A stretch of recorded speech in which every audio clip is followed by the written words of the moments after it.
to do justice to my great-uncle's story.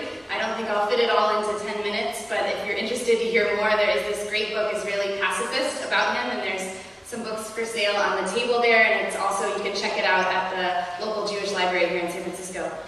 All right, so who was this man, Joseph Abileah? Joseph was born in Austria in 1915, and he immigrated to Palestine when he was about 10 years old with his siblings, one of whom, Hans, is my grandfather, and his parents, and they lived in Haifa. And his father, Ephraim, was a spiritual Zionist, meaning he believed in a Jewish nation living side by side peacefully with the Arab people indigenous to the region. And when Ephraim first got to Palestine, he began a music school in the house of a Palestinian family, and they became business partners. So Joseph grew up in this family music shop and house, and he grew up playing violin. He was an incredibly talented musician, and I think that his later pacifism really stems from his musical talents. He gave up the violin in favor of the viola because the viola is the instrument, I guess, in the symphony that creates harmony, and he really believed in this concept of harmony. He became the first viola player in the Tel Aviv Symphony and the Haifa Orchestra. And then, and I just wanted to say that I think his attempts to create harmony with music and with Beethoven were certainly easier than in the Middle East. So, in the 1930s, he worked with the British Mandate Survey Department in this field camp where he got to learn colloquial Arabic and work side by side with Palestinians.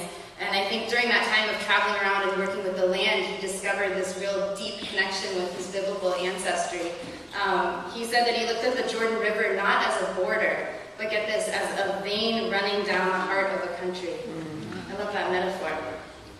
He was an adventurer, and he traveled through the countryside, visiting with Palestinians, meeting their families, being invited in for tea. He has a story that one day he ate 5 lunches and drank 15 cups of coffee. Anyone who's been to the Middle East can relate to that sense of hospitality. And I think during his wandering is where his nonviolence and practice was really cultivated. So I'll just tell you one brief story about that. He's walking along one day, and all of a sudden this Arab man approaches him with a wrench raised over his head as if to hurt him. And he believed that Joseph might have a bomb in his backpack. And so Joseph reaches behind into his backpack, grabs a chocolate bar out, and says, "Please, brother, take some." And instantly the man realizes he's not out to harm him, and realizes he's not in danger, and not in the presence of an enemy. And they become friends. And I think from experiences like this, Joseph became convinced that trusting your heart can lead to good action.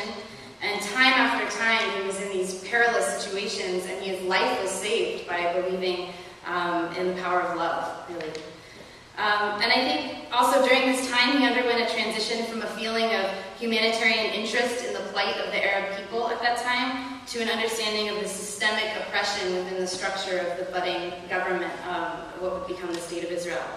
So in 1948, he did something really audacious and bold that most people didn't like. He became the first conscientious objector in what was becoming the State of Israel.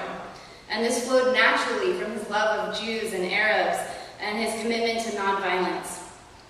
And his friends offered to lie for him and give him a medical exemption and help him out, or his dad offered to help him out with a lawyer, and he refused all that. He said, "If I'm going to speak the truth, I can speak for myself." So he had this court trial where he talked a lot about the stories of his time, connecting stories like the one I just told you. And the judges were really moved by his accounts, but they were determined to have him serve. So they gave him a sentence of non-combative service. And he didn't accept that verdict. He said it was like the case of a thief who watched for police while another thief performed the actual robbery. And anyway, he was given a medical exemption ultimately and never went to jail. But after this, he shifted from being a lone music teacher to being a man who sought fellowship internationally. He became an activist and outspoken advocate with the War Resisters League, with the Quakers, Fellowship of Reconciliation, and other organizations. And he said that the only real security that we will ever have is the friendship of our neighbors. So I want to just touch on 3 main points about the impact that I think Joseph's legacy leaves with us. First, he had a plan. He had this idea of a confederated unity government between Jordan, Palestine, and Israel. And this idea clearly has not become a reality, but I think it's still part of the conversation. He got to submit a paper to the United Nations Special Committee on Palestine, He wrote numerous letters to the authorities of the day, and obviously there was no internet, so it was not as easy as clicking a button. He got to testify at the UN about the occupation of the West Bank and Gaza, and he traveled on speaking tours throughout the US and the world. And secondly, he dared to believe in nonviolence at a time when that was considered absurd.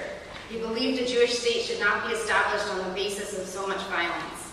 And I think for this, some people saw him as a Don Quixote, believing in something totally magical and unreal, but he was definitely steadfast to his commitment to nonviolence, and that same commitment is what inspired Gandhi to help liberate India from British rule. And he himself, Joseph, visited India in the 1960s and described his own worldview as Gandhiism without the nationalist component. So I think that Joseph might find some hope in the modern day peaceful organizing that's happening within Palestinian civil society today. Just last week we saw a historic victory when over 2,000 Palestinian political prisoners were on a hunger strike, some of them for over 77 days, and they came to a peaceful agreement with the Israeli government who met their demands to allow family visitors to prisoners from Gaza, to end the policy of solitary confinement, and to significantly reduce and limit the use of this thing called detention without trial. It's also known as administrative detention. So I think there's a lot to be hopeful for in the current movement. And lastly, he was an ordinary man. Many people called him the Jewish Gandhi, but he was actually just an ordinary person doing unthinkable things. And I think that's important for us to remember, because when we put people up on a pedestal, we think, oh, I can never be like them. Oh, thank you for being an activist, but I'm just me, what can I do? And his life is really an invitation to us to say, all of us can make a difference. And it also, just on the note of him being an ordinary man, he wasn't perfect. His family felt very abandoned, I think, and ostracized by his worldviews, and his commitment and passion to justice took him away from his family for long periods of time. His kids and brother ended up being very active in the Israeli military. And so I think it's interesting, this question of life-work balance and how we have universal love and intimate love.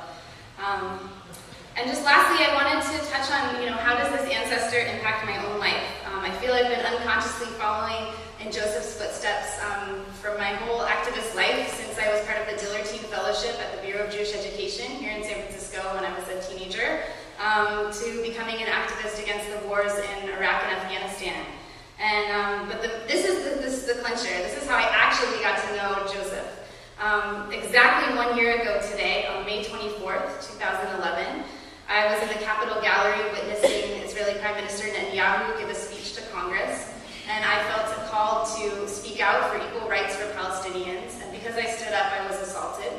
And news of this action spread around the world, and all of a sudden I was bombarded with all these emails and text messages and lots of amazing support, but what really got me were the letters from people saying, Abileah, are you related to Joseph Abileah? And all of a sudden I had this opportunity to start looking up and researching this ancestor that I didn't know a lot about. And so in preparation for this talk, just wrap up to say, I got to talk with a lot of these relatives of friends of my relative, of my great uncle. And they had really amazing things to tell me. They basically talked about how he was a really decent person and created an atmosphere of trust all around him. They said he was gentle, soft-spoken, and had a lot of chutzpah. One person told me recently he failed his driver's license over 40 times. Every time he got to an intersection, he would let everyone else go first. There were no stoplights in early Israel. So he was like infamous for riding around on his little scooter because he never had a driver's license. So you could also say that really he failed at creating a broad Israeli peace movement, but I don't think that that is a test of his legacy. I think that the means are the ends, and that his legacy is of acting from a nonviolent place. So I just wanted to quickly say that I think one of the differences between Joseph and I is that he was really alone in his work and really solitary, and I feel really supported and really grateful that so many friends and family came out tonight to hear about him. What Tony Bing says in his book is, this book about Joseph, is that his life reveals a commitment to a dream of reconciliation that shines with a clear and steady flame through all the years of darkness. First there was music, and with music came dreams. As the harmonies expanded, the dreams became visions. Because the visions contained harmonies, they were of peace. And as Herzl said, if